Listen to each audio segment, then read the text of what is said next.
like it a lot. Hey everyone, welcome to episode 32 of the HooperCast. This episode, Dustin and I were lucky enough to be joined once again by Kellan Stover. We talked about Skyfall, but if you would like to hear a discussion about the Bond franchise in general, at least half of this conversation is about that, if not more. I'll say a good 46% or less of this podcast is actually about Skyfall itself, but we still had a really good discussion, and so enjoy it, and stay tuned for more episodes. Thanks. Oh my god, this music is so sexy. Well, hello everyone, welcome to episode 32 of the HooperCast. I'm Hooper, and this is my cast. I'm joined today, once again, by Dustin Weldon. Hello. Hello, everybody. And I like movies. Yes. And back live, of course, from Austin, Texas, Mr. Kellan Stover. Thank you once again for joining. Yay. Terrible. Okay. Terrible. I mean, how are the two of you doing on this fine evening? Somehow even worse. Slowly losing the will to live, that's all. We can launch right into Skyfall. When did the two of you see the movie? Saturday night, the second night it was open. I saw it opening night. Oh, sweet, okay.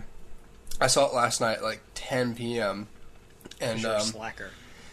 yeah, because I am a slacker. I was supposed Just like your father. He was a slacker too.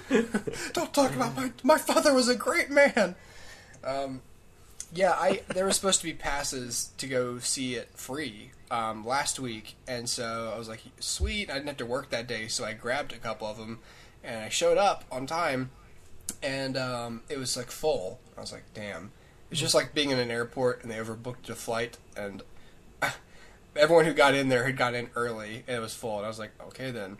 And so they pretty much offered me to go see it again free, so I showed up last night and walked right in, and the theater was empty. So as Awesome. As it would be at 10:30 on a Wednesday night. So Yeah. I saw the movie at freaking 11 o'clock. wow, Oh, really? Yeah, I napped before I went. Because you're an old man. Yeah. Yeah. Yeah. Well, here's an interesting tidbit for anybody who's yet to see it, but is planning on it. Go to Best Buy, and they have their Bond movies, like the Blu-rays, on sale for $9.99. And when you buy the Blu-ray, you get a ticket to see Skyfall, and the ticket's good for $10. So it's sort of like seeing the movie and getting the Blu-ray of another Bond movie for free. Is it any Bond movie? It's most of the Bond movies. I picked up Casino Royale, and it came with the Blu-ray DVD combo. It was $9.99, and then I got another movie for free. So It's only copies of Octopussy. do what? I'm just kidding. Never mind. Oh, you sorry, I lost your audio. He For just a got second. to say I pussy. ruined that joke. Yes, I did. Anyway. But yeah. So if you're planning on seeing it, go to Best Buy, grab one of those movies. Assuming the sale is still on by the time this episode comes out. Yeah. Go check it out. That's a subtle hint for me to release this fast. It was not. Well, okay, maybe it is. Maybe it is from me to me. That sounds awesome. Too bad I've already seen it. Yeah. Oh well. Yeah. But if you're going to see it again, why not get a Blu-ray? That's true. Because I don't have a Blu-ray player. Why not get a mechanism with which to then play get it? one. Man, I don't buy movies. I know. I don't even like movies. What am I doing here? Hey, as soon as they release Rocket Man on Blu-ray, I know you'll be first in line. Yeah, they have some good visuals in the Mars sequence. Yeah. They do. They do indeed. Maybe it'll have a brand new commentary track. Fred Z. Randall, you are my hero. Speaking of our favorite movies on Blu-ray, I need to look into seeing. I was thinking yesterday that I need to look into seeing if Jingle All the Way is on Blu-ray, so I can watch it. It is. I saw it at Best Buy the other day. Yes, I was I'm like, gonna get it. I almost have to buy this, but that is what I'm going to do on Christmas this year. I'm going to watch that movie. Yeah. Yeah, I quoted it to somebody That movie yesterday. just cracks me up. Yeah. Every time. Who told you could eat my cookies? The best part of that is that they cast Arnold Schwarzenegger as just like a typical dude. Yeah, as an and nobody everyman. like wonders like, dude, why are you gigantic and why do you talk like that? Why are you super Austrian? I know. Nobody even makes reference to Yeah, it. his son does karate. Yeah. And is also a Padawan learner. He is indeed. One One who will bring balance. He'll bring balance to Sinbad's career. Nobody can do that. Yeah. Yes. Okay. Well, where do you guys want to start? I mean, this is shit. I just asked a question and then decided I would answer it, but my answer wasn't that good. Should we just start with like General feelings? General feelings and like not a score, but like a grade, like A, B, C. Yeah. We can go. Kellan, why don't you go first? How'd you feel about Skyfall? Should I go with my feelings first, or give it a score and then Both. defend it? Trust your feelings. Both. Okay. Oh, the Emperor didn't say that. My bad. I give the movie a B to B plus, which obviously is good. I've kind of gotten, like, with movies that I'm anticipating, like, when they're coming out, I've really gotten into the mindset of, like, telling myself it's going to be bad. Yeah. And it makes me enjoy the movie a lot more, which is kind of shitty, but, like, but at the same time, it kind of, you ground yourself, you know, Right. you keep your expectations low, or, you know, not hyping it up too much for yourself, because things hardly ever meet the hype. Yeah. So, like, some movies that I've seen recently, like Cloud Atlas had a pretty low rating on Rotten Tomatoes. Not low, I think it was, like, certified fresh, but it was still, like, in the 60s or 70s. Mm-hmm. Yeah. And so I went into that thinking, well, this is going to be an average film. And I came out of it saying, well, I enjoyed that a lot more than a 60 or 70. So going into this one was really, really hard not to, like, buy into how amazing everybody said it was. Yeah. Like, you know, I think it still has, like, a 91 on Rotten Tomatoes, Mm-hmm. which is around, you know, just a little higher than what I gave it. But, like, I was thinking it was going to be absolutely phenomenal. And it kind of put on blinders to, like, actually seeing the movie as you know, really good as it could have been, because I was looking for something amazing. So I really enjoyed it. I mean, it's got its flaws, just like everything does, and I give it a solid B plus. Sweet. Cool. Dustin? Hooper? Oh, okay. I'll go. Well, I'm going to have to agree with you. I'm going to say B plus as well. A strong B plus. 89-ish. Yeah, probably about an 89 or so. I think as a Bond fan, it kind of caters to the fans a little bit, and it kind of like references some things. And I'm sure we'll talk about this a little later, but it sort of does seem like a love letter for the 50th anniversary of Bond. And yeah, I just think it was a good movie. It's fun. It's a heck of a lot better than Quantum of Solace. And yeah, I enjoyed it. I still probably think Casino Royale is the better film. I agree. But for what this was, I think it was, you know, maybe the most Bond-ish Daniel Craig Bond so far. Mm-hmm. So yeah, B plus, strong B plus. That's creepy, because I would also give it a B plus. Because The end. Yeah, I agree. I mean, I thought about giving it lower. Part of it had to do with the fact that I don't sleep very well, and I saw a late night showing, and the movie's, you know, a bit long. But I can get into the specifics of that argument later on. But I thought it was very well done. I thought that it's like Sam Mendes has been just doing Bond movies like his whole career, and it just felt very well matched, you know, with its creative team. And didn't Roger Deakins shoot it?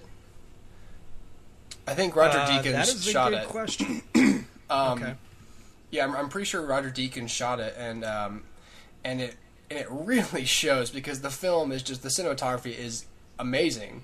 Enough to where I notice it. A lot of times good cinematography just kind of sneaks past me, and sometimes it really pops, and I really noticed that. Like, Roger Deakins, like, with every location, every scene was like, I want to make this look awesome.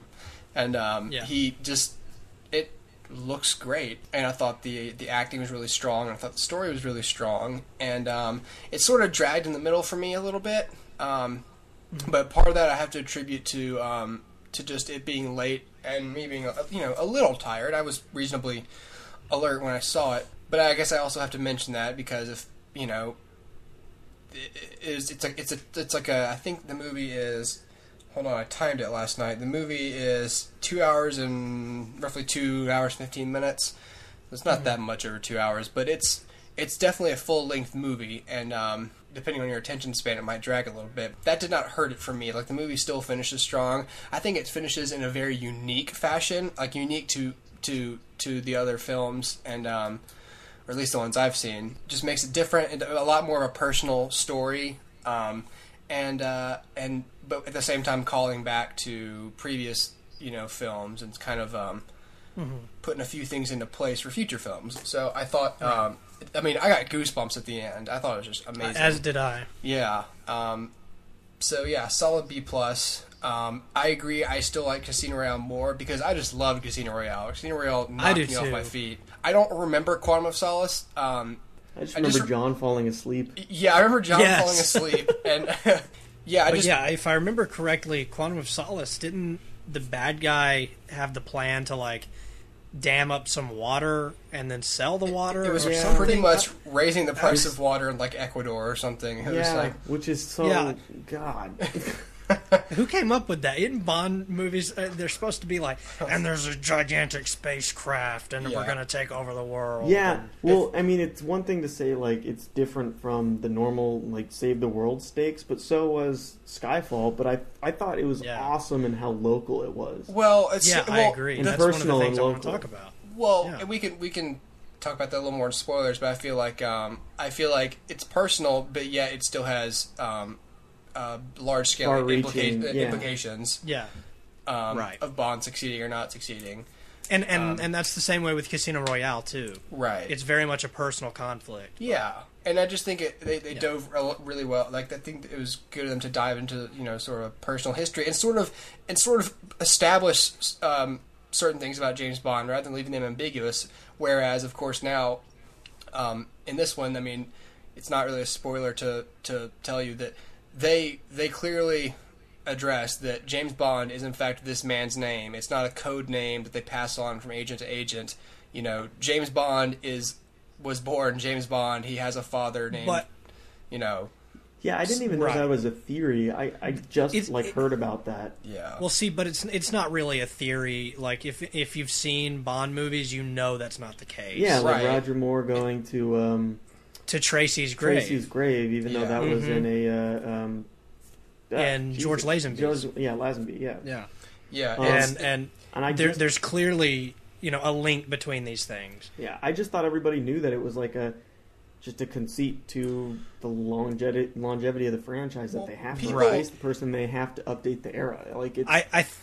I think the reason that theory started was because at one point in one of the Pierce Brosnan movies, they were going to bring Sean Connery in and as a cameo, I guess because at that point the movies were kind of going downhill, and they were like, let's bring in Sean Connery and we'll just announce that it's James Bond as a code name for these for all of these men. There was also another one that all just happen to have the same personality, Yeah, there was another line that Lazenby had in On Her Majesty's Secret Service, Oh yeah, where he said like this would have never happened to the other guy or whatever. Yeah.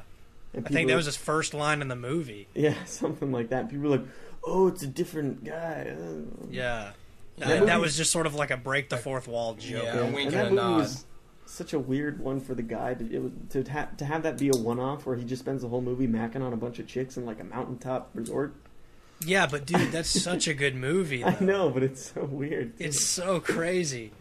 Yeah. The theory, and I also think the theory was strengthened recently because of them talking about who to cast as Bond, and then part of it is the notion of casting, like, an African American to play Bond. And, Idris Elba. Yeah, like Idris Elba, Which, Dude, that would be fucking awesome. I love that guy. It really would. I love that Yeah, guy. I love that guy too, but I just think it doesn't gel with the character to me because James Bond is described a certain way, and he is one person, and he just to treat it like it's a code name sort of is just, I think, teabagging the character and teabagging Ian Fleming. Yeah, but at the same time, people freaked out when he became a blonde, blue-eyed guy, and now everybody loves Daniel Craig. So, well, but he's still a, I don't know.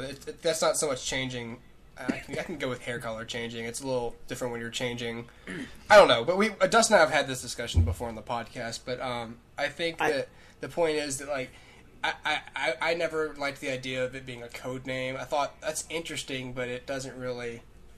It's like you said, Dustin. Then why does he drink the same drink? Why does he pretty much say the same things? You know, as the other Bonds. It's just it doesn't.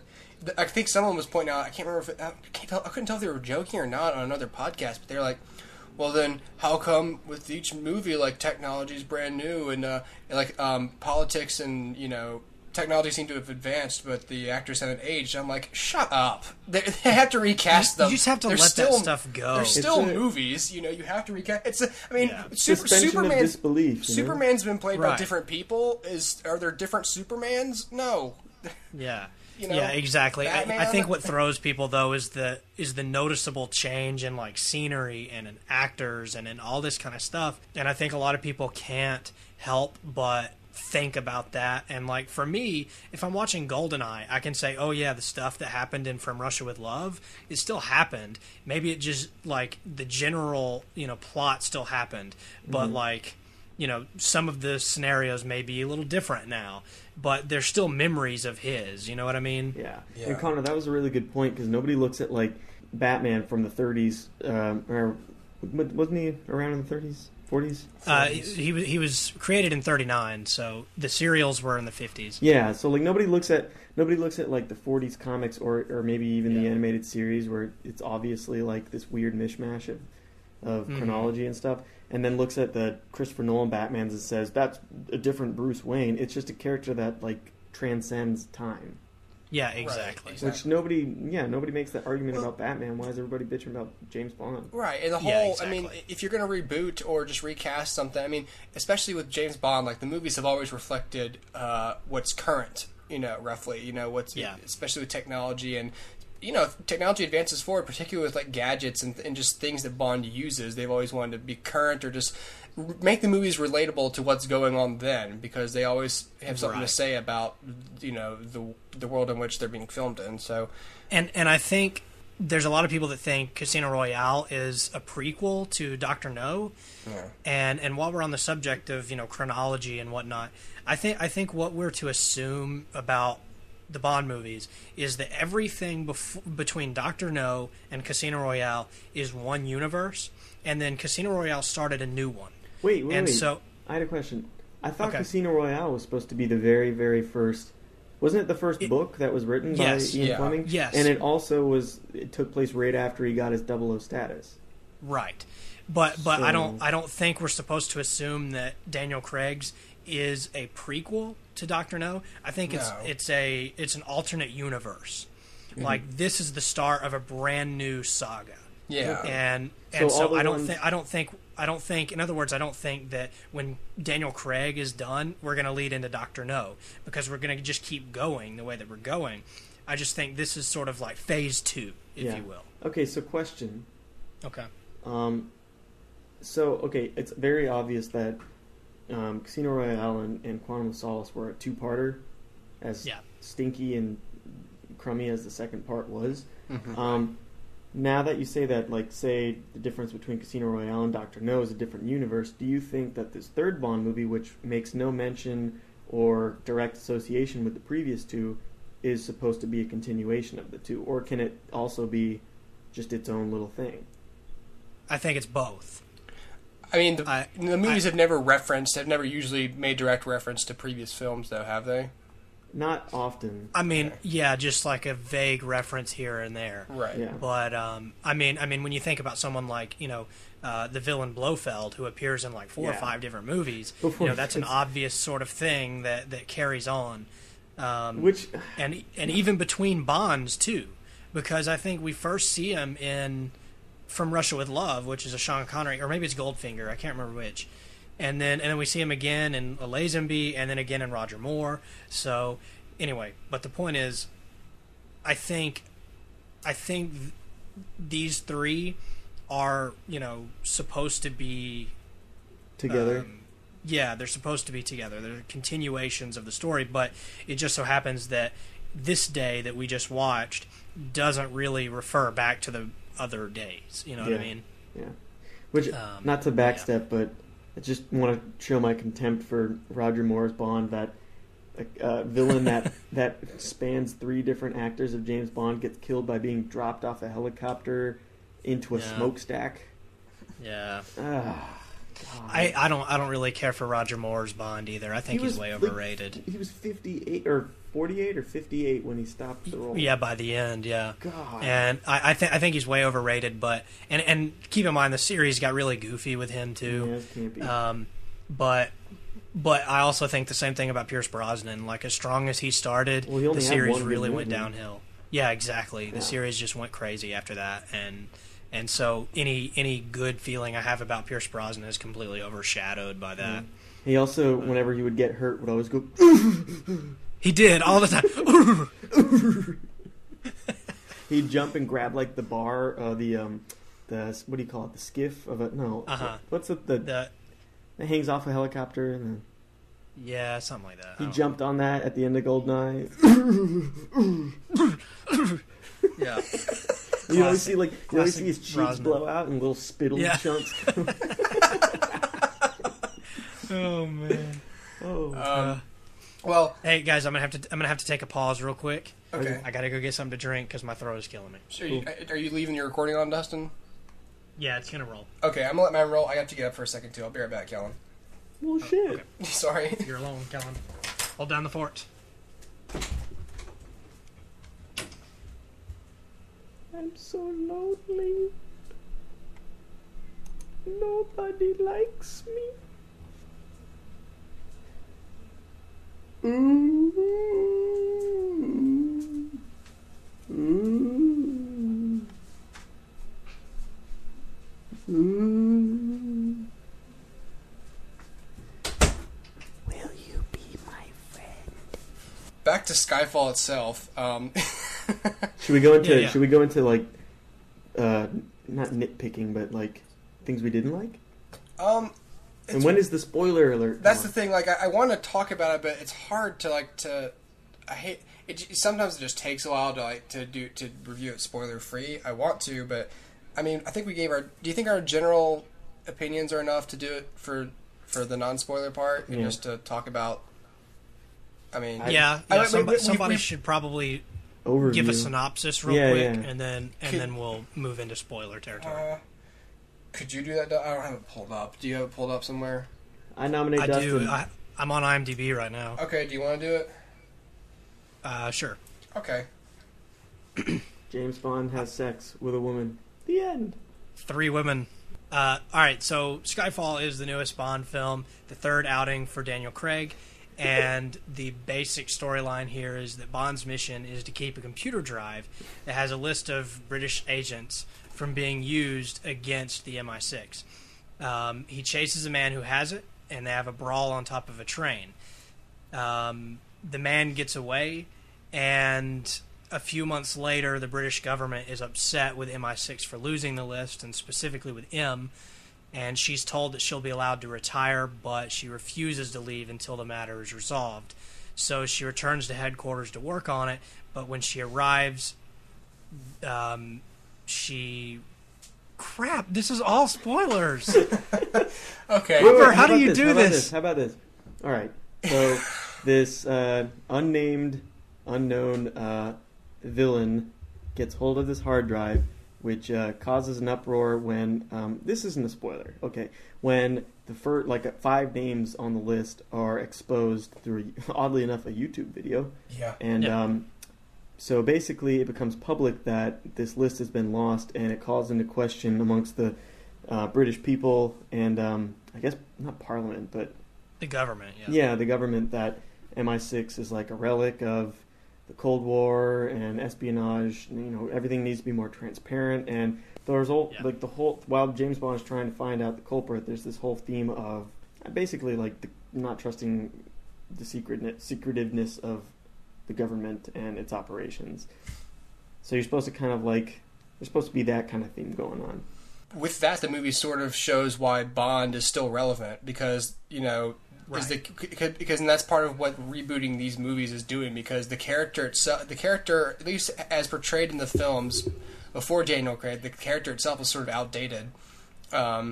Like he was I think I haven't seen most of them, but from what I understand, in some of the earliest movies, he's smacking women on the ass and telling her to leave the room because men are talking, and and it's just a modern. That's how someone would describe the character. It's just. I don't know. Well, that happens, but I wouldn't describe the character I know, like that. What I mean. A modern. I don't know. Just the way they're doing with Daniel Craig's Bond seems a little more era appropriate. It's definitely had some Bourne rub off on it. Right. Yeah, it's weird. I've heard some people say they borrowed this from the Bourne series and this and that. I'm I feel like any spy movie is borrowing from James Bond, so whatever. But I agree. I agree that they're borrowing from Bourne, but that's just because that's what espionage film is kind of moving towards now. Yeah, right. And it's all about that realism. Hooper, you were saying you haven't seen many of the films. Yes. I'm going to be honest with you. 23 Bond films, you probably only need to see maybe about 8 of them. Yeah, 8 or 10 of them. But you should probably watch all the Sean Connerys. Yeah, that's pretty much what I've surmised. Watch From Russia with Love. Yes. And Thunderball. Yeah. Oh, Thunderball's a good one. But I thought it was good to sort of address the relevance of Bond and how it's sort of obviously the movie's a kind of a definitive yes, it's still Bond is a relevant character and that's. And here's how they sort of are showing it with this movie. And like you said, Dustin, it's pretty much a love letter to 50 years of James Bond. And so I think that reflects in the storytelling. And I think there's some because they address in the movie it almost seems like they're suggesting that Bond is getting too old, and some people are mistaking that for physically. And I feel like I think it's more just tying into that theme of, is the character itself old and outdated? I bet you in the next movie they're not going to address his age at all because he's done if you consider each movie as a mission, he's done 3 missions and he's already getting old. I don't think that they're trying to go that way with it. Well, you have to assume there's been missions in between, right? But I mean, but I wouldn't say that they're already addressing him in that way, because the movie just seems like a reinvigoration of the character to me. So I don't think that they're going to head that way of him aging, especially when isn't he set to play Bond for 3 more films or 4 more films? 2 more. Okay. 2 more. Yeah, I don't think that they'd have you in 2 films and being I'm getting too old for this shit. I don't think that's what they're doing. I think what they were trying to say is he's not old, but he's haggard. And this was really kind of interesting. The last movie, Quantum of Solace, the whole thing was Bond's got an edge because he's got a grudge kind of thing. Yeah. This one was one of the first ones that called out a lot of what every other Bond movie has. It's been Bond's charms. They call him out as negatives, he's a drunk. Yeah. And he has exactly. addictive. I have that on my notes as well. Yeah, he has an addictive personality towards drink, misogynistic, drinking pills and stuff like that. Which when they said that, I was well, they're describing the same Bond, but they're saying it's a bad thing. Ooh, this is interesting. Mm-hmm. Right? Yeah. Yeah. Yeah. Which I guess is also reflective of the time, because of course in the '60s, everyone drank scotch on the reg, and then nowadays if you drink that much while you're on the job, you'll get fired. Yeah. I think that's and I haven't read. I want to read the Bond books because the more I see these films, the more I'm interested in the book character. And I've heard, I cannot of course say this myself, I've heard that what they're doing with Daniel Craig is actually closest to the Bond described in the books, describing him as a blunt instrument, because most of the movies before I depict him as more of like a Lothario and sort of like a, you know, not hands off obviously, but just, you know, not quite as hands on as Daniel Craig, you know. Well, do you find let me tell you who I think is really close to the way Ian Fleming wrote the character. Now, obviously, not obviously, you don't know that. I've never read any of the Bond books either, but based on what I do know about them, I feel like the closest two are probably Daniel Craig and Timothy Dalton, who I think was really, really ahead of his time. I know. In that he was sort of a violent kind of character, and very much still like having real problems and being a real character. But he's violent. He's a blunt instrument, like you said, Hooper. And he cracked too. Like he had moments where he wasn't like this. Like, oh, I've got everything under control. Exactly. And then they went backwards when they went to Brosnan, I think. I think so too. I really think that Timothy Dalton nailed that character the way that Ian Fleming wrote him. I don't know why he just did the 2 films, but I absolutely loved him as Bond. And which one do you like more? License to Kill or Living Daylights? Probably License to Kill. Okay. I don't know. I haven't seen him in a long time, but I remember License to Kill. I'm totally forgetting which one is when they ride down the mountain on a cello case. Okay, that's the one that is the best one. Yeah, and I think that's License to Kill. Okay, yeah, that one. That one's really good. Yeah, I like that one a lot. Well, do y'all want to get into spoilers and negatives at the same time? Yes. Okay. Sure. I keep saying like it's a bad thing. I don't care. I think we're having a great discussion. We haven't really talked about the film itself much at all. Well, we can't. Yeah. Exactly. And it's tough, but I think we've pretty much summed up to people. Like if you obviously we all recommend seeing the movie. Even if you're disappointed with Quantum of Solace, this is a good movie, well directed, just really, really solid movie. I mean, well, solid. It's more than solid. It's good. It's very good. It's really pointing Bond in the right direction and sort of securing its future in a way too. And just it's going the right way. What a way to bounce back from that tumultuous shit that was going on with MGM. Yeah. When they thought this wasn't going to happen. Yeah. Yeah, that's pretty awesome. Yeah, for real. Yeah, but the door was shut on James Bond, and Daniel Craig just walked over and kicked it in. And I was like, nah. All right. Well, I guess now we'll get into spoilers and what we didn't like about the film. Actually, hold up. Before we do that, Kellan, the cello is from The Living Daylights. That's the better film. Oh, okay. Okay. Yes. So The Living Daylights is the better Dalton film. Okay. Sorry, it's been so long, but yes. Well, assuming people are gonna, I almost said assuming people are gonna listen to this. Assuming they're gonna stop listening if they haven't seen it. Then they won't hear our negatives, I guess. But is it safe to say that our negatives are not to the degree that it ruins the film in any way? Okay, good. Then you don't need to hear our negative thoughts. Okay, well, let's get into spoilers. So I personally liked that M was a lot more involved with the plot of this film. Dude, that's the first note I have on here. Kellan had read it a minute ago. My notes say larger role for M. Yeah, and which it's good because you have Judi Dench, and it's not that she's so much wasted in other Dame Judi Dench. You have Dame Judi Dench in these films, and not that she's really wasted, but it's just every time I've seen one of these, I'm like, the movie's good. I'm sure Judi Dench doesn't quite mind not having to do a lot, but I'm sure that she'd like to do something more challenging and have more screen time, and it's great that she is directly involved. Like, this film doesn't happen without M. And I like that. I like that she's essential to the story. Right. Spoiler alert, she's the Bond girl. They do it. Well, in a way, she is the Bond girl. Like, they don't have sex or anything, but they didn't? Yeah, they did. What was I watching? But in a way, that she sort of is. Like, she's kind of with them for the climax of the film, and it still sounds like they had sex for the climax. But if you think about it, she kind of is in a way, but not. Yeah. Speaking of things that I really like about this film is that traditionally Bond kind of hops all over the globe.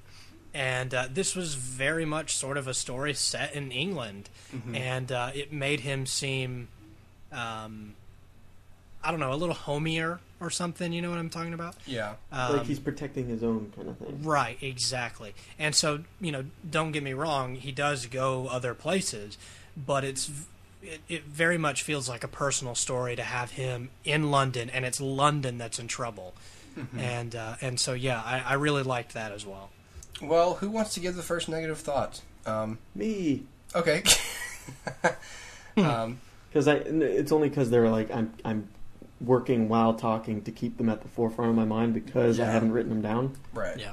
The reason I like Casino Royale so much is because of how firmly rooted in actuality that one seemed. Mm-hmm. Yeah. Like there were things, it's not like we said, it's not like a Bourne movie where everything is highly believable, if not a little stylized. There are some kind of things where you're like, oh, that's kind of cheeky, and stuff like that. But everything seemed to really set a tone, and then the second one really dashed it. And, oh, yeah, for real. And then this one kind of rode a thin line between the two, where I felt like there were times when it felt like Casino Royale, and then there were times where it felt not only like Quantum of Solace, but like kind of like one of the more campy Bond films. Mm-hmm. And some of that was just because they were making references and kind of like Easter egg kind of things, like the Aston Martin. Yeah. But let's see, one of the things that bothers me is the display of technology in some of the films. So in the first I was going to talk about that too. Yeah, in Casino Royale, anytime there's like a computer or a phone or any kind of like user interface, it's it's stylized because it's got to be in a film, but it's believable. Yeah. And it felt really like this is happening right now. They're not. They have nice like advanced technology because they're a government with research and development funds, but it felt real. And then the second one came along with like touchscreen tables with giant TV or giant wall monitors and like moving stuff around like it's Minority Report and stuff. Yeah. And I was like, wow, this is horrible. I hated like Iron Man technology kind of stuff. Like suddenly Stark came into the room and just, I'll give you guys some new computers. And that's one of the reasons I don't like the Iron Man. Well, I love the Iron Man movies. Well, I hate the second one, but that's one of the things that I hate about those movies is how far advanced the technology is.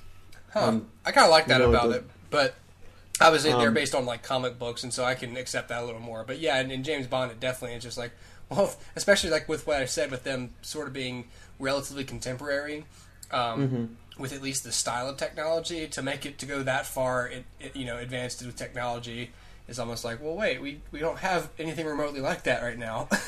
Yeah. So this third movie, or not third movie, but the third Daniel Craig movie, it kind of like, it was either like really low tech, like as in this, like especially the scene where they kind of was like a lighthearted fuck you when Q was like, what were you expecting, a pen that blows up or whatever, which that was in a Brosnan film. And it was kind of like, you get a gun with a grip that reads your fingerprints, that's it. But then there were later times when he's trying, like Q is trying to decrypt some code that Silva that Silva has come up with, and they do this thing that I hate when Hollywood does this. They can't just let us see a screen that we don't understand. Of like a hacker doing his thing and bypassing code and doing stuff on the fly. They have to show it in some stupid ass visual way that looks really, oh man, that looks like it's really tough, but it makes no sense. So in this one, you've got this wireframe thing full of text moving like around, blood vessels or something. Moving around, and it just like, and Bond, who doesn't, admittedly before had no knowledge of this side of espionage. When they had their little verbal quips at one another, like how he's the blunt instrument and he's the nerd behind the desk and stuff. He looks at it and he's like, I recognize that name. use that as the code, and he saw it in like a blip of data, and like he plugs it in. Oh, that solved everything. It's like, don't do that. Don't I agree. Don't paint, like, don't talk down to the audience. We can see something and not understand it, and know that something really, you know, like tense is going on. Yeah, and not have to show us in this cheesy ass way. And it really, really, really took me out of the movie. Yeah. And that's supposed to be kind of like the start of the climax, not the start of the climax, but the really picking up the rising action, because that's when Silva is on the loose, and you realize, oh, this movie is just starting. Yeah, exactly. And I don't know, that was my big major gripe. No, I agree. I think that's probably the biggest one I've got too. It's really obvious what they were doing there. You know, it was very obvious that it was a movie we were watching. And yeah, anything that takes you out of the film, you know, really bugged me. Oh, another thing, while I'm on the same subject, is I also recall in Casino Royale, MI6 looked believable. Yeah. It felt like an office. It was just like rooms. Yeah, and that was awesome. And then the second one, like I said, was really just stupid. And then this one, they wanted to change a setting by saying that the actual compound is compromised, and they need to go into these tunnels under London. But instead of leaving them looking like tunnels that were retrofitted, I think they put too much into the interior decoration and styling of stuff in there, especially for an impromptu operation. Yeah, especially for a Plan B. Yeah, and when everything's like painted white and has like metal furnishes and like it just felt like, well, I don't get the sense that this is not their normal space. It just looks like a refabbed old building that like they always were in, you know? I don't know. No, I understand. Yeah. This is a minor little complaint, and I think a lot of these, from me, are probably going to be nitpicks. And it was just that it's really that part you were just talking about, right before Bond solves the computer codes and whatnot. We see Silva in this round, like, chamber, you know what I mean? Magneto's prison. Yes, and not only did it remind me of that sort of, but it reminded me of Loki in a round, like, glass place in the Avengers at sort of the same time in the film, right before everything starts. Right. And then also the Joker in the prison cell in The Dark Knight. Right. All three times... I was reminded of both of those things instantly. Yeah, like all three times the villain has been caught relatively on purpose for the purpose of either getting something or finding something out, exposition. and then escaping. And to nitpick even further, if this was an impromptu operation in these tunnels under London, why do they have a specific cell meant for one person? If they don't know if they didn't know who was responsible for it, it could have been a whole cell of terrorists in an organization. Yet they have this one room all set up just in case we catch this one guy that, you know, we don't know who it is. Well, I don't know. Yes. I kind of have a bigger problem with how he escaped. I mean, sometimes I don't have a problem, like, knowing specifics, like, it doesn't matter how he escaped, he escaped. At the same time, though, seriously, how did he escape the room? It's a glass room. How did he take out the guards? Like, what did he... I don't understand, because Bond just walks in, the guards are dead, and Silva's gone. And I was just kind of like, well, how did he escape? Well, it didn't bother me in terms of plot, but, well, hold on. Wait, it sounds like... Hold on. What... Did they show how, and I just... Yeah, well, they had this thing where Q turned around and he's like, why are the doors opening? So, like, he had some program that broke into the security mainframe of the facility and all the doors opened. Oh. Oh, yeah. Oh, yeah. Oh. Did you read the script, Kellan? Was that the script? Is that the script on the ground over there? That sounds convenient. Did you read the script, too? There was a couple of moments in the film where there's some fairly apparent CGI. It's not bad. You know, it's not like I Am Legend or anything, but like it's just obvious that this is fake. You know what I mean? One of those times is when Bond is doing shots with a scorpion on his hand, and it's just an obvious like CG scorpion, and then some Komodo dragon stuff. But really, you know, that's again. it doesn't really bother me. It's just kind of like, oh, now I'm nitpicking some negatives. Mm-hmm. But yeah. Yeah. I have a problem. I have something that it is definitely nitpick because it's sort of been part of the franchise, but I have a problem with his quips. I've never been a quippy guy.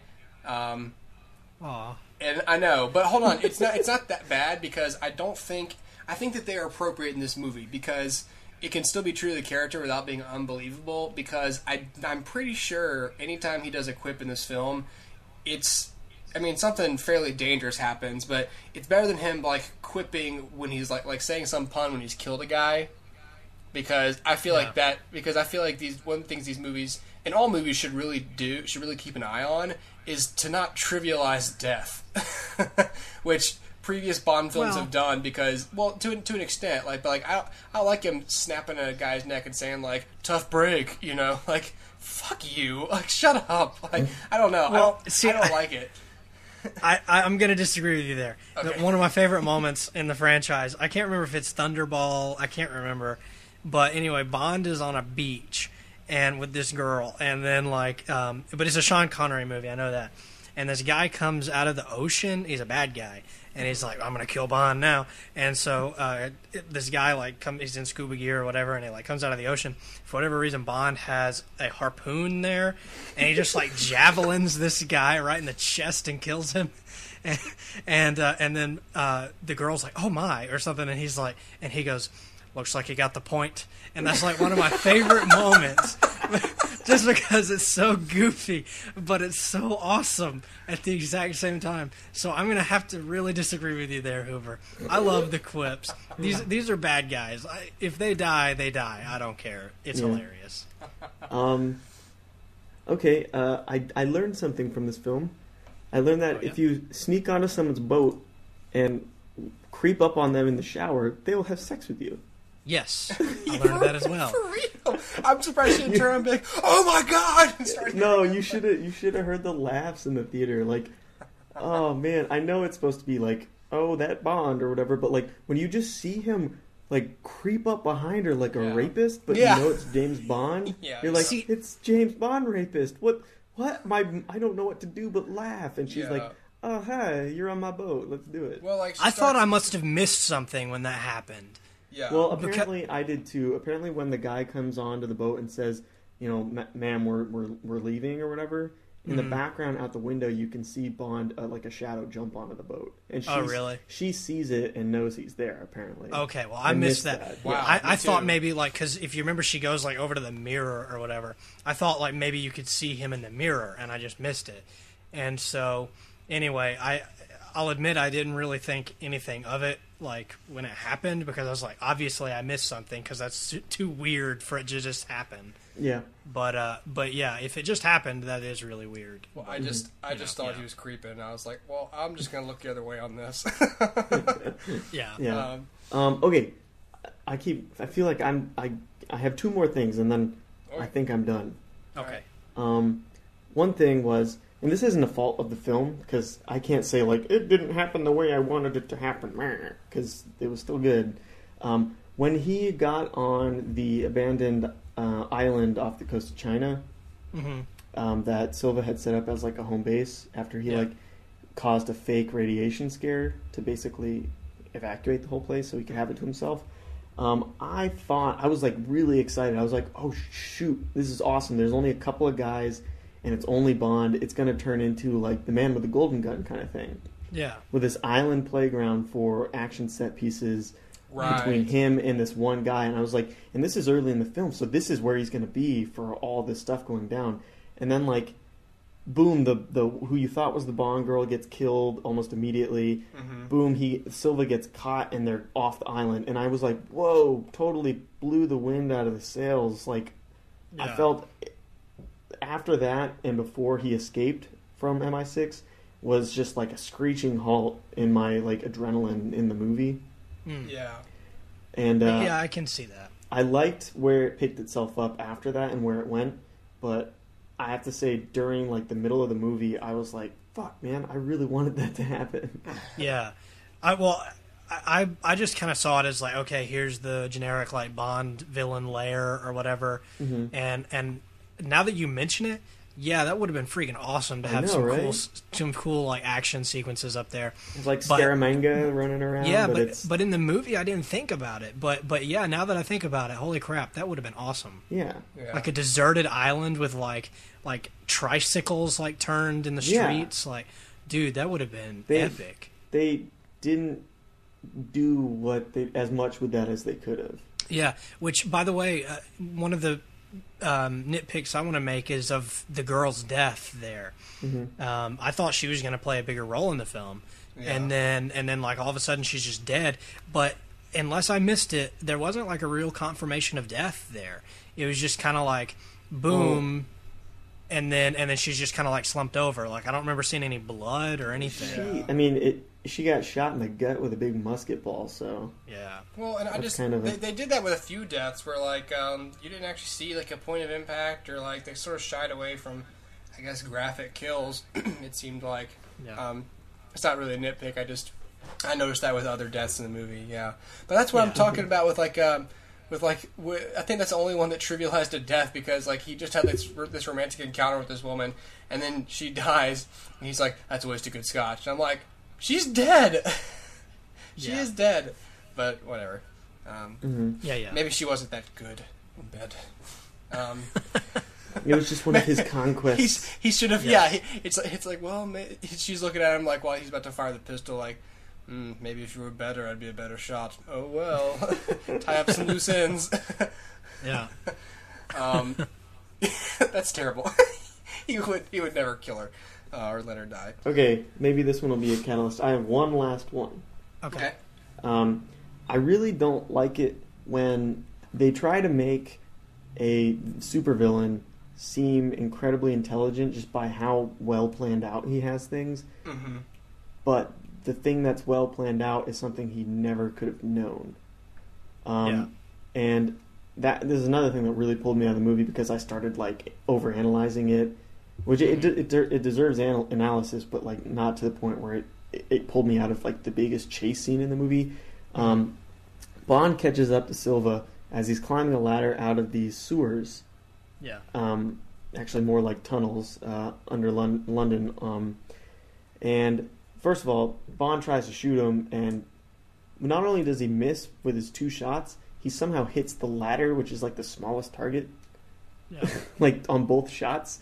Anyway, so Silva, in this moment of like, see how smart of a villain I am, blows up this chunk of wall, and Bond's like, "Oh man, you almost got me," or whatever. It was like, "Was that for me?" And he's like, "No, but this is." And a train comes barreling through the tunnel and almost kills Bond. And like, it's a really cool looking thing, and it's like, oh man, that's pretty intense. But if you just think about it, you're like, how would he know that Bond was going to chase him in that direction? You could say he had in mind like a path he was going to take, and he knew Bond would be on his tail, or somebody would if he escaped. But like, it just was overly convenient and really felt like not a plot device, but like I don't know. I was just like that kind of like master plan. But not only that, Kellan, he knew that Bond would catch him at the exact moment that the train would be right there. Yeah. Well, that's the thing. Like, I don't have a problem so much with his planning or the route that he took. You know, it's just my problem is, what if him and Judi Dench were talking for another 3 minutes? Yeah, and the train wouldn't have gone in. The train goes on schedule, and then he has no plan. And, right. Yeah, that's one of those like action set pieces in a Bond film that I don't like, where, like I said, like when so much of the rest of the movie is grounded in reality and something extravagant happens, I can't make the two mesh, and it is jarring.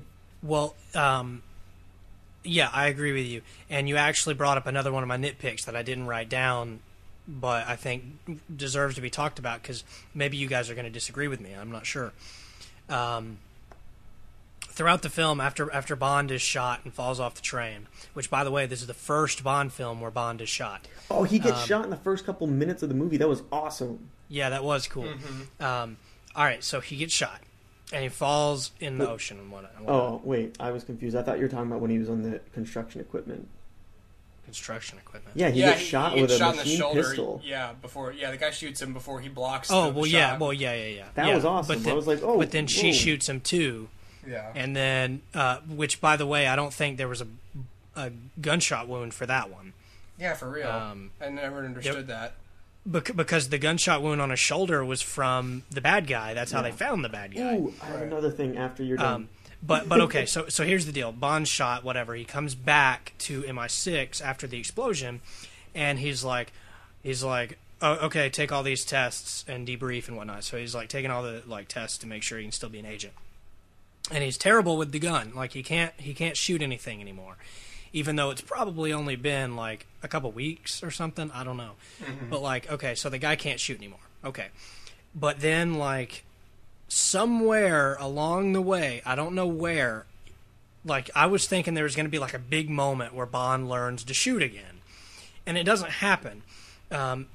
He misses Silva at that point you were just talking about with the train, and then the next time you see him, it's really not the next time you see him, but he takes his dad's hunting rifle out and blows two plates off a tree trunk or something. Well, wait, even before that though, there was the shootout in the hearing with M.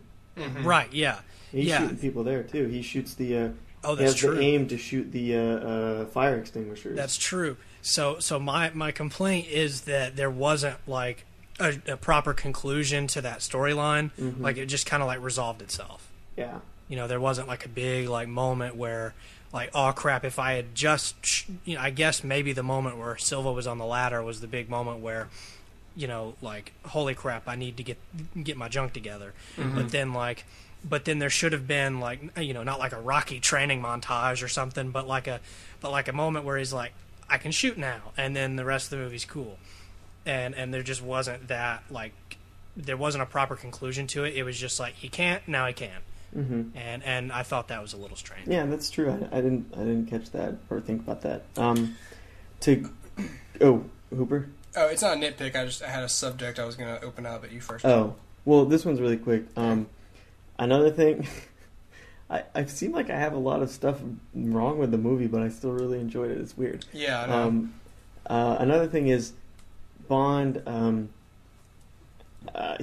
He carves into himself to get shrapnel from the bullet out of himself to see if they can do any kind of forensics.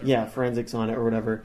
And I mean that's fine. I mean it's no Dark Knight repiecing together a bullet to find a fingerprint on it. But if you're a freaking bad guy spy, why would you use a bullet that they can track to 3 people? Yeah, true. They're 3 known people use bullets made of this composition or whatever. I'm if you wanted to be anonymous, would you use a bullet that can track you to one of 3 people? I shouldn't have shot him with this rare gun. Yeah, I was when that happened in the movie, I was like, God, what? Yeah. No. Okay, anyway, Well, there's 3 people who have used this gun. One of them's a garbage man and one of them's an accountant. The other one's a global terrorist. I'm pretty sure it's him. Oh, man. Well, what I wanted to open up for discussion was Javier Bardem. Did he seem really gay to anyone else? He was supposed to be kind of sexually ambiguous. Right. Which made him, instantly fun to watch.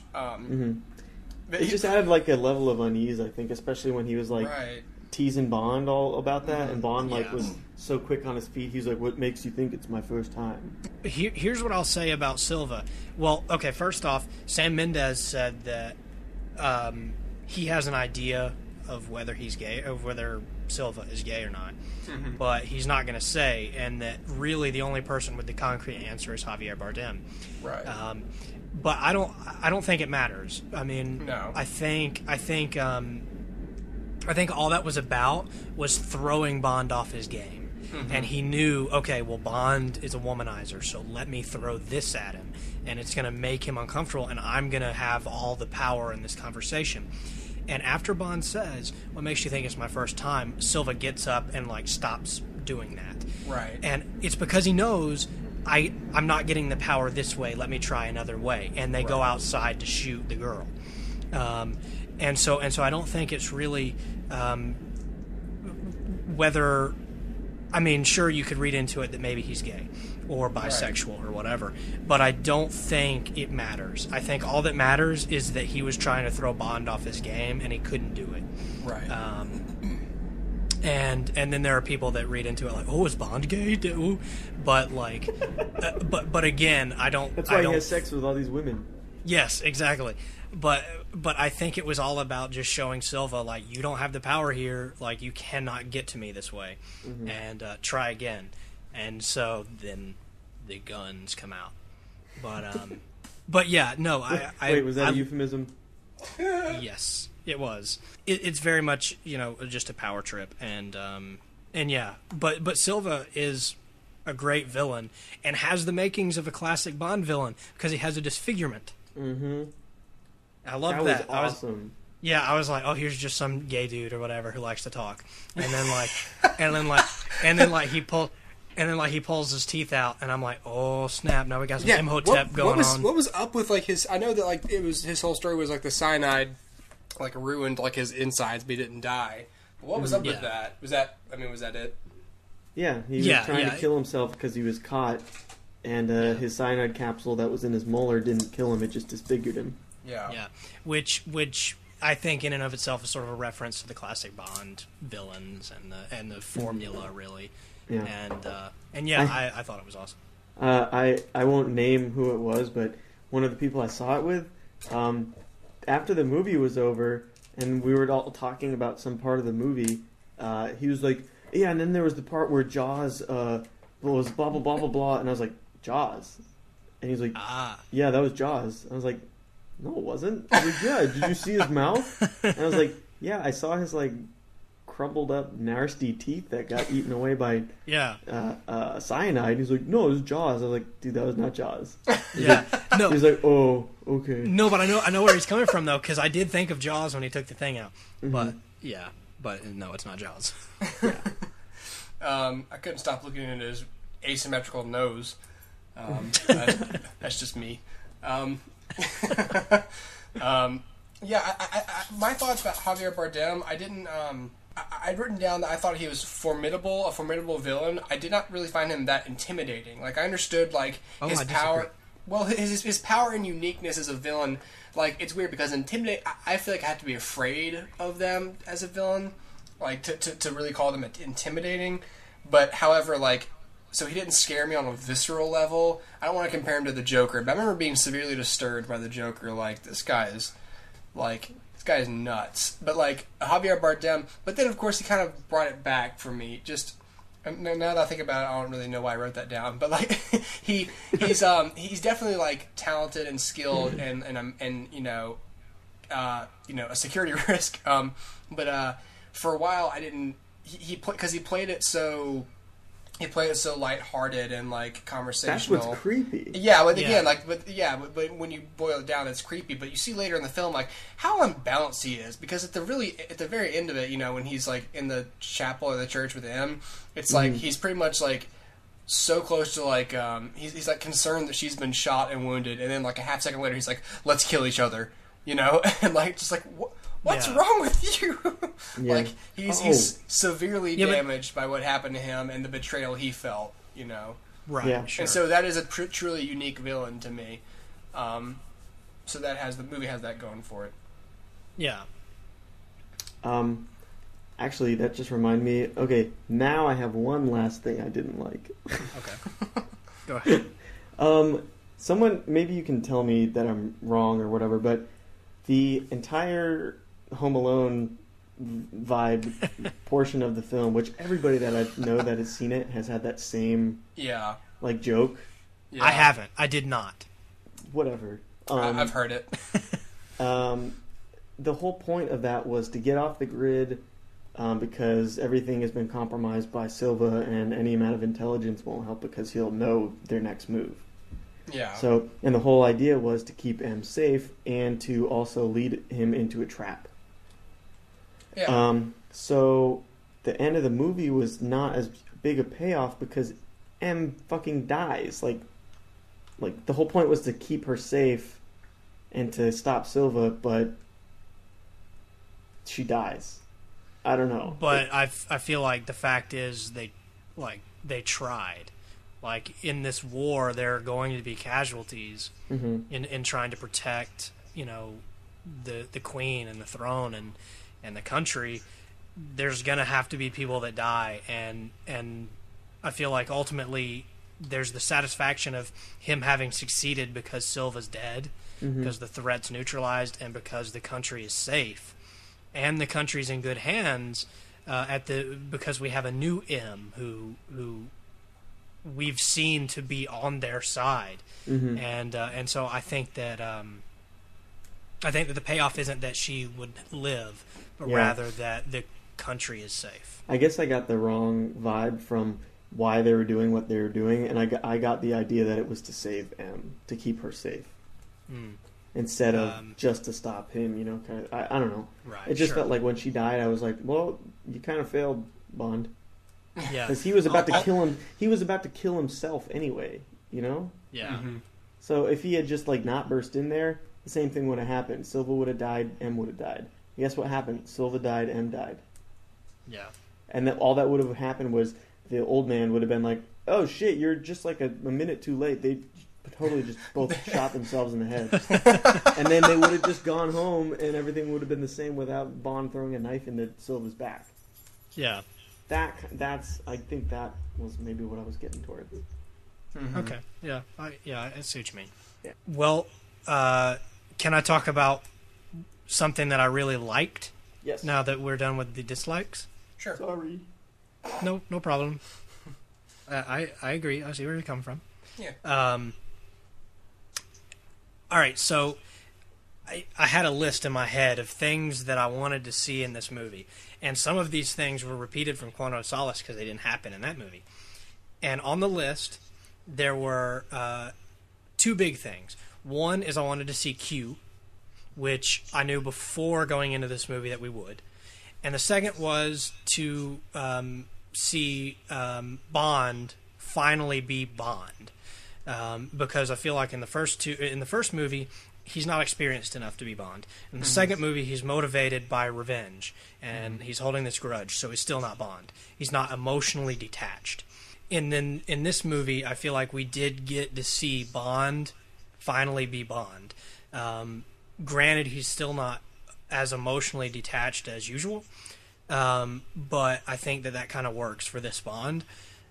But what I mean by that, I'll give you an example, is there's a moment where the bad guy who got away at the beginning of the film gets on this elevator and starts going up this side of this building, and Bond runs and jumps on this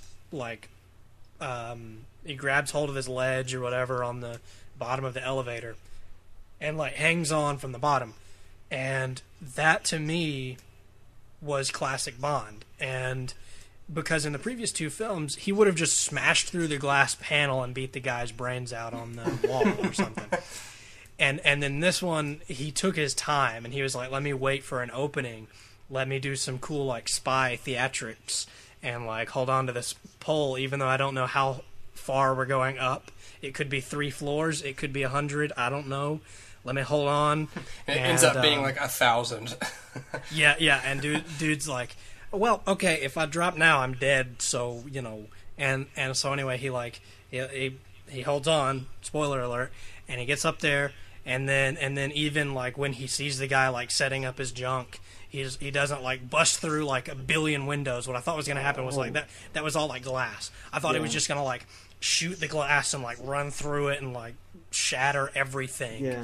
I thought that was a really cool visual thing they did. Oh, I know. You couldn't see him because of really the reflection on the door. Mm-hmm. Yeah, I don't know whose idea that was. That was awesome. pant shitting stuff where you're that the consequence for him being seen isn't that huge. But for some reason, I was like... Yeah, exactly. Yeah, I agree. There's a lot of... That's just... I don't know if... I don't want to give that to Roger Deakins, but like that's the beauty of using cinematography to make the space itself unique, you know. Yes. Like we've seen people sneak up on people so many times, and he's behind the plant or the pillar. And it's like no, there's no, which would have been hilarious. I'm just imagining Bond like behind a tree, like making his arms like the branches. Yeah, that's what I was thinking. He's like, you can't see me. Or he's one like of the like wax... a Looney Tunes where he just disappears behind a little pole or something. Or he's one of the wax figures in the museum, like he's dressed as Cro-Magnon Man, and he's going Yes. But I like that because I remember thinking like this entire floor of this building is nothing but a bunch of glass rooms.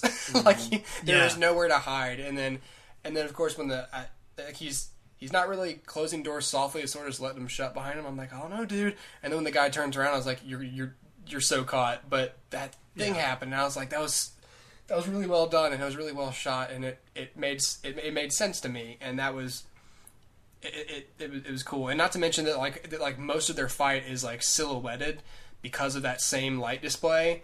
I thought that was really interesting. Mm-hmm. Speaking of being caught in movies, whenever they're they look behind them, and you know, like we as the audience know there's somebody there or whatever. Mm-hmm. I always hear in my head the Metal Gear Solid sound, like whenever like you're spotted, the brink. Yeah. And anyway. That's just always what I hear. Before you go on to your next point of what you were wanting to see in the movie, can you guys like answer me? Who was the assassin? It was the guy in the beginning of the movie, but he was also in the glass. You know, that who was he about to shoot? I don't know. Was it? It wasn't an operative because it was obviously like an elderly Chinese guy. I mean, he did. I mean, he followed through, right? Didn't he shoot him? Yeah, the guy died, and then the woman just like was like, "Hey, whatever. That guy." I think they're in on it. I think they were in on the assassination. Yeah, because she was way nonchalant about like seeing Bond after dropping the guy out the window, and like turned around and like walked casually past like a giant blood spatter on the wall. Yeah, I thought that was one of those things I thought was weird, but completely forgot about it because it was so not important. Yeah. But anyway. You're right. That was kind of weird. Yeah. And I love the part where she like looks over and like Bond is there, and then like he's like covered up by the colors again, and then when they come back, he's gone. Every time I see that, I always think of I'm Batman. Like, every time. And, anything on your list, Dustin, that you were wanting to see that you saw? Well, also Moneypenny was a little one on my list. Yes. That I wanted to see Moneypenny in the film, and it was towards the end. But not quite the end whenever I realized that we still didn't know that girl's name. When I was like, oh snap, they're setting something up here. And then I realized, okay, desk job, she's going to keep the desk job, she's Moneypenny. And so I guess I thought too much on that and ruined the surprise for myself. But something that wasn't on my list, but I was super like goosebumpy to see, was Bond like opens the door and she's behind the desk. The first thing you see before they come in the room is the coat rack. Mm-hmm. And the classic Bond move is to throw the jacket onto the coat rack, you know, and then like flirt with Moneypenny for a minute, and then he goes in to see, you know, M. And so anyway, as soon as I saw the coat rack, I just geeked out, like the biggest smile on my face, and like everybody else in the audience is like, "What is that? I don't know. I've never seen any of the other Bond movies." And I'm like, dude, this is amazing. And I'm like looking around, and everybody else is like, I don't know what's so good about this. It's a room. There's a black woman in the room, and now there's Voldemort in the other room, and down to like the padded door in M's room. I was like, oh, snap, this is amazing. And totally got goosebumps on that one. Mm-hmm. But, yeah. I like that she takes a desk job because she's bad at field work. Like, yeah, you know, like, it made me laugh. Which is funny because I don't think the original Moneypenny had that sort of history. I think she was always at the desk, right? Yeah, there was no history to her. Right. Which was kind of cool. They gave her a little bit of a thing. Except that, like, of course, I hope they don't call back too many times to, like, remember that time you shot me in the chest? I almost died. Yeah. But, you know, I've always loved the Bond Moneypenny dynamic, that he always, like, flirts with her, but never really has any intention at all of like keeping his word on any of these like flirtations, and so anyway, I've always liked that dynamic, and I'll be interested to see how it continues to fold out. Something else I liked was to get a little backstory on Bond. Casino Royale mentioned that Bond was an orphan, and there's been a couple like little like comments here and there throughout the series, but nothing really sticks out in my mind. But I'm sure there's been other things than that, because I've known a little bit about him. I just don't know how. But I know in the book You Only Live Twice, Ian Fleming wrote, his parents' name and that they died when he was young, and that his ancestry was Scottish, which he wrote because of Sean Connery, that he was raised by an aunt. Anyway, it was cool to kind of see some of that unfold. I couldn't help but think of Batman. I guess Bond is sort of the British Batman, but I couldn't help but think of Batman in that, here's an elderly caretaker of the house, and here's my father's house and such, and so anyway, but yeah, it was cool to see a little bit. I'm one of those people, I don't really want to know much about Bond's past, but you can hint at it with me, and I'm cool with that. But I don't want to see a movie where we see flashbacks to like young Bond or anything. No. I just think that it was good to give him just a good way to make the movie both personal and, of course, at the end of it, move it forward. I think those are two things that they really did well with this that set it apart from the other ones. And, and just, like I said, the ending action sequence in the house, well, like I said, I guess being a little Home Alone-ish, except that, like, all their little traps, kill people. It's not like, no, here's some paint on you. Yeah, that little fucking kid could never get that right. Which I must say, like, I don't know, they should have taken Home Alone in that direction where Kevin McAllister actually, like Joe Pesci dies, like when he gets hit in the head with one of the paint cans. What would they do to Kevin McAllister? I mean, I guess you could get really current with the standard ground law. Anyway, I'm saying that that I really enjoyed that sequence, and I thought that's what I meant when I said it was very unique, because I don't, especially for a Bond film, you think that it's usually him storming some sort of stronghold or something and trying to get to like Javier Bardem, and it's this one. It's like, no, you're gonna come to me, and while both and the setting of which, of course, is his childhood home, where he grew up, and I just really good, really good action, and it was neat too. You could tell it was one of those things that you probably, like, as a screenwriter, they were probably getting like ooh about it when they were like finishing out, like planning the stages for it. Like, they're like, this has never happened before. This is awesome. Like, yeah. What do you guys think about the Adele theme song? I thought it was okay. I thought it was really good, and I really loved the title sequence. Yeah, I do too. I've liked all of the music for these three films. Granted, the Jack White one felt a little weird. I wasn't crazy about that. I don't think that those were the two right voices to push together. That's not your point. I'm sorry. Well, no, but you're probably right. They weren't the right choices, but I feel like they were. That the song itself is okay. Yeah. And so, but I do feel like Adele is like the perfect Bond. singer. They got another crooner, Yeah, I was gonna say if that sounds like one of the songs that would be like I can picture it being sung in like a piano lounge that Bond is actually in. Yeah, you know what I mean? Yeah. I don't see Bond going to like a White Stripes concert or a Chris Cornell concert. Yeah, although I really loved Chris Cornell's song. Yeah, I did too. I liked it a lot. Well, I don't know, but I love says, you know my name, like acknowledging the reboot. Yeah, I thought that was cool. I love the intros, like the title sequence from that, where it's all like playing cards and whatnot. Yeah. Dude, I love that junk. This probably has the second best title sequence of these three movies.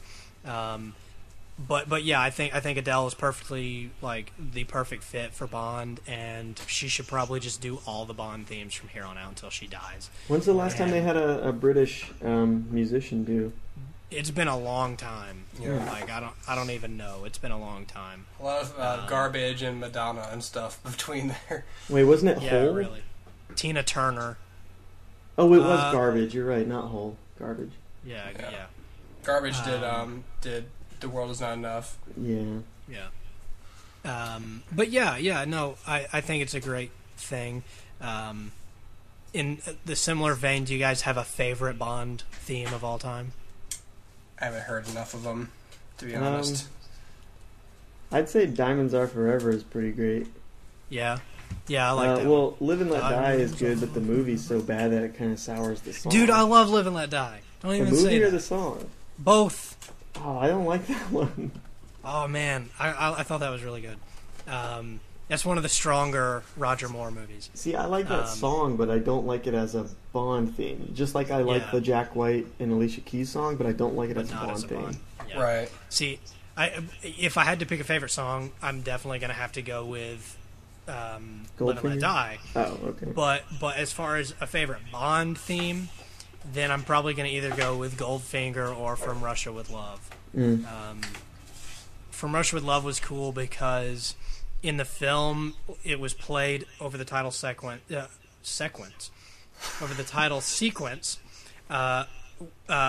without vocals, and then the vocals came in over the end credits, and so that was cool.